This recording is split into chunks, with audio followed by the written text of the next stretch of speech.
Bonjour, je vous présente maintenant un engin extraordinaire, une locomotive, que dis-je, une locomobile, réalisée par Michel. Michel, dis-moi un peu plus sur cette magnifique, extraordinaire machine. Alors là, c'est une locomobile Foster à l'échelle 1/3. Donc c'est une machine, c'est une réplique d'un vrai tracteur anglais, hein, donc à l'échelle 1/3. J'ai été 3 années à le réaliser entièrement. Tout est fait maison.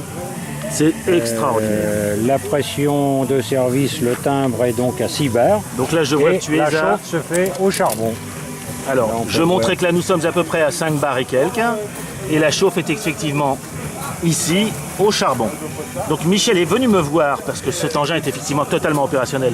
Alors, montre-moi un peu comment ça marche, parce que tu me l'as expliqué. D'abord, on va commencer par l'eau. Donc l'eau, nous avons une pompe. Alors, comme dans toutes les machines à vapeur, il y a une chaudière, évidemment, hein, qu'il faut bien alimenter et alimenter en permanence. Donc, on a une pompe attelée, qui est attelée avec le vilebrequin. Là, Via un excentrique. Voilà, via un excentrique. On Que voit je vois en vert là-bas. On voit la pompe attelée là, qui marche actuellement. Donc ça, c'est une première source de remplissage de la chaudière. La deuxième, c'est un injecteur Giffard. Alors, Ah, le fameux injecteur Giffard, celui qui... Le voilà. petit injecteur, il est en bas du tender de couleur rouge.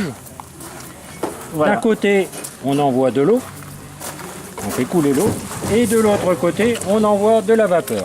Donc là, Et le principe, c'est que le Là. venturi, voilà, on l'entend. on entend le petit suintement. On envoie de la vapeur là qui est à 5 bars de pression et on a une pression de sortie qui est environ à 6 voire 7 bars.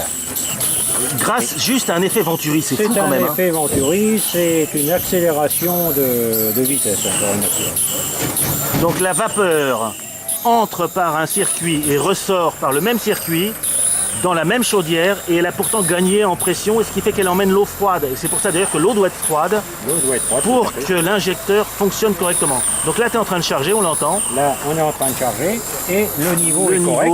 Alors le niveau que je vous présente ici, Le niveau est correct. On est ferme actuellement, voilà. la vapeur et on coupe l'eau d'arrivée sur l'injecteur. Et voilà. D'accord. Donc c'est correct. Alors maintenant, on va montrer la pompe à huile, parce que je crois que là aussi, le système est très différent de celui que nous avons sur nos bateaux.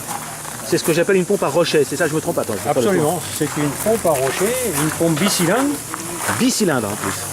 Hein, donc on voit la petite pompe que j'ai réalisée, hein, qui n'est pas très dure à réaliser. Il y a 2 petits pistons, donc on les pousse, hein, il y a un ressort au-dessous, et pareil, on a une pression de sortie très élevée sur la pompe. Je peux dire en toute honnêteté qu'on peut monter à plus de 100 bars. 100 bars sur la pression. 100 bars de pression. 100 bars de pression, elle a été mesurée. Les pistons sont en goupille rectifiée dans un corps en bronze. Hein, et l'huile, évidemment, est compressible aussi, hein, ce qui fait qu'on a une pression élevée. Alors j'avais aussi ici évoqué les drain cocks, j'appelle ça les drain cocks, j'ai oublié le nom, J'appelle ça les purgeurs, voilà, Ouais, les tu purgeurs. parles très bien l'anglais. Parce que nous devons éviter au démarrage que l'eau que l'eau reste dans le cylindre, parce Et que donc- sinon on peut éclater Voilà. les couvercles de cylindre.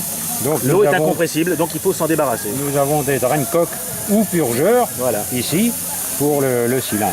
D'accord. Alors est-ce qu'on peut les faire fonctionner juste pour bien montrer que Absolument. lorsque tu démarres la machine avec le drain cock, ça...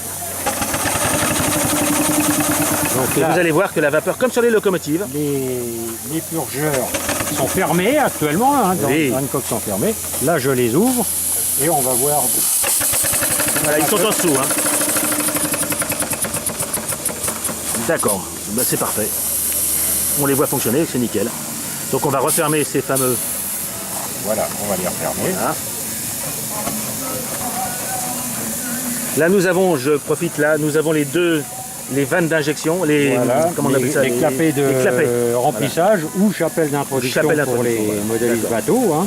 Donc avec des vannes d'isolement, de façon à ce que s'il y en a une qui fuit, qu'on puisse les D'accord. isoler. Et alors je voudrais qu'on termine par les plus beaux, c'est-à-dire les fameux sifflets et turbines trompe-un. Alors là, nous avons le sifflet à vapeur.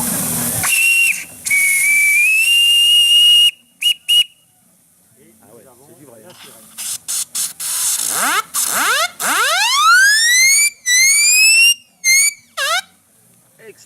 qu'est-ce que j'adore ça.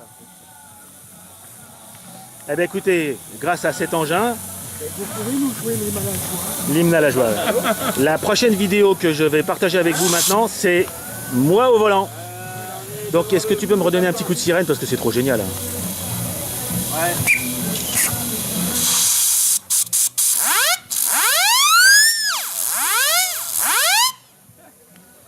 Merci Michel, au revoir les amis.